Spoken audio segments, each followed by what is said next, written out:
สำนักงานอุตุนิยมวิทยาสหรัฐอเมริกาคาดการณ์ว่าพายุโซนร้อนซินดี้จะพัดขึ้นฝั่งของสหรัฐช่วงเช้าวันนี้ตามเวลาท้องถิ่นนะคะขณะที่หลายพื้นที่ก็เตรียมตัวรับมือกับผลกระทบจากพายุดังกล่าวแล้วสำนักงานอุตุนิยมวิทยาสหรัฐอเมริการะบุว่าขณะนี้พายุโซนร้อนซินดี้กำลังเคลื่อนตัวอย่างช้าๆอยู่ห่างจากพื้นที่ทางใต้ของรัฐลุยเซียนาและทางตะวันออกเฉียงใต้ของรัฐเท็กซัสประมาณ270กิโลเมตรโดยมีความเร็วลมอยู่ที่ประมาณ80กิโลเมตรต่อชั่วโมงเจ้าหน้าที่คาดว่าศูนย์กลางของพายุโซนร้อนซินดี้ซึ่งก่อตัวบริเวณอ่าวเม็กซิโก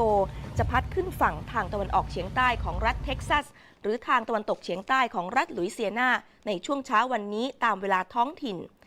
ขณะที่ก่อนหน้านี้มีรายงานผู้เสียชีวิตไปแล้ว1คนจากอิทธิพลของพายุซินดี้เป็นเด็กชายชาวอเมริกันอายุ10ขวบซึ่งถูกคลื่นหอบขอนไม้มากระแทกอย่างแรงค่ะนอกจากนี้สำนักงานอุตุนิยมวิทยาสหรัฐอเมริกายังระบุด้วยว่าจะมีประชาชนประมาณ17ล้านคนที่อยู่ในเส้นทางการเคลื่อนตัวของพายุที่จะได้รับผลกระทบจากพายุโซนร้อนซินดี้พร้อมทั้งประกาศเตือนประชาชนระมัดระวังการเกิดน้ำท่วมฉับพลันจากฝนตกหนัก